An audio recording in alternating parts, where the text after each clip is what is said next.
Hello everyone. So here is our question. See, the question tells us select the element whose trihalides cannot be hydrolyzed to produce an ion in the form of MH2O6 whole of 3+. अब इसका मतलब क्या है? बहुत ही हटपटा question है पर बहुत easy है. इसका मतलब ये है कि ये जो 4 ऑप्शन दिया हुआ है इसमें से कौन सा element will not be able to form this type of ion. मतलब AlH2O whole 6 whole of 3+. Number 2 के साथ अगर हम करें तो बोरॉन H2O होल 6 3+. नंबर 3 के साथ अगर हम करें तो gallium H2O whole 6 3+. And number 4 indium H2O whole 6 3+. So ये जो 4 आयन्स हमने फॉर्म किया है इसमें से which one is not possible. So this is the question. पहले क्वेश्चन को समझ लो.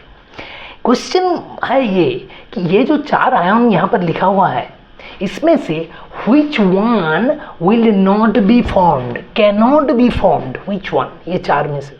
तो ये बहुत ईजी है. देखो ये पूरा का पूरा एलिमेंट के ऊपर डिपेंड करेगा. तो पहले देखो aluminium, boron, gallium and indium. हमें पता है कि all this 4 elements are in which group? All this 4 elements are in group number 13. So boron, aluminium, gallium and indium. Boron is 5, aluminium 13, gallium is 31 and indium is 49. So all these are group number 13 but in different periods. So the period number will come into play here. Please see each of these element structure very carefully. हमें ये 4 element का electronic configuration पता होना चाहिए. देखिए यहाँ पर basic बात यह है कि इन 4 में से बोरॉन का इलेक्ट्रॉनिक कॉन्फ़िगरेशन है 1s2 2s2 2p 2p1. Boron में सिर्फ 2 शेल्स आर प्रेजेंट. बोरॉन में only 2 shells are present. One is K shell, another is L shell, first 2 shells. And for K shell there is 1s2, for L shell there is 2s2 and 2p1. No third shell is present in boron. So no d orbital is present in boron. That is our catch. Except for boron, all these 3 elements, ये बाकी जो 3 element है ये अपर का period वाला elements है और ये एलिमेंट्स में vacant D orbital is present. अब देखिए यहाँ पर अगर हमें 6 वाटर मॉलिक्यूल्स को अटैच कराना है बोरॉन से तो क्या मतलब ये हुआ कि बोरॉन के पास वैकेंट ऑर्बिटल होना चाहिए व्हिच कैन अटेन 6 इलेक्ट्रॉन्स और 6 आयन्स ऑफ वाटर. लेकिन बोरॉन के पास तो कोई वैकेंट डी ऑर्बिटल है ही नहीं. बाकी एल्यूमिनियम, गैलियम, इंडियम के पास वैकेंट डी ऑर्बिटल है जो कि वाटर 6 आयन्स को ले सकता है. लेकिन boron will not be able to take 6 ions of water क्योंकि यहाँ पर बोरॉन के पास कोई वैकेंट डी ऑर्बिटल है ही नहीं. वाटर का 6 मॉलिक्यूल को लेने के लिए covalency of the elements must be 6. अब कोवैलेंस का मतलब क्या होता है पता है आपको? कोवैलेंस का मतलब होता है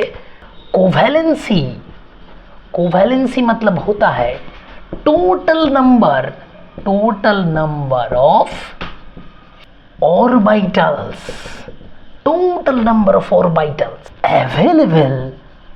available in the valence shell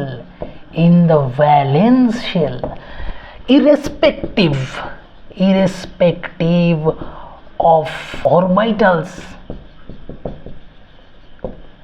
filled or empty इसका मतलब क्या है कि बहुत ही ईजी है, ये देख के बहुत डिफिकल्ट लगता है पर है बहुत ही ईजी। कोवेलेंस का मतलब है total number of orbitals available in valence shell. Last shell में टोटल नंबर ऑफ ऑर्बिटल्स क्या है, वही है एलिमेंट का valency, irrespective of orbitals filled और एम्प्टी। मतलब ऑर्बिटल्स फील्ड हो या एम्प्टी हो, ऑर्बिटल्स में इलेक्ट्रॉन है कि नहीं वो हमें देखना ही नहीं है, उसका कोई रेस्पेक्टिव है ही नहीं। ऑर्बिटल्स फील्ड हो या एम्प्टी हो वो हमें देखना नहीं है, टोटल नंबर ऑफ ऑर्बिटल्स देखना है बस। लास्ट शेल में, वैलेंस शेल में कितना नंबर ऑफ ऑर्बिटल्स है हमें बस वही देखना है, वही होता है एलिमेंट्स का कोवैलेंसी। सो जितना कोवैलेंसी होगा that number of electron element will can take. मतलब यहाँ पर covalency must be 6 to attain 6 water molecule. 6 water molecule को लेने के लिए covalency must be 6। Now we check for covalency of boron. देखो बोरॉन के पास वैलेंस शेल में कितना ऑर्बिटल्स है। वैलेंस शेल मतलब ये है बोरॉन का valence shell, L shell. It is the valence shell for boron, last shell. इसमें कितना ऑर्बिटल्स है, 2 हो गया हमारा s ऑर्बिटल और 2 हो गया हमारा p orbital. So total number of orbital in the valence shell of boron is just 4। लेकिन फॉर Al, फॉर गैलियम और for indium there will be d subshell. So the covalency will be 6 और more for all this 3 elements except for boron. Boron के लिए covalency होगा सिर्फ 4, covalency can never be 6 for boron. So this is our catch. So from this concept we can tell that boron can never form this type of ion. So the answer will be number 2, boron. So thank you all.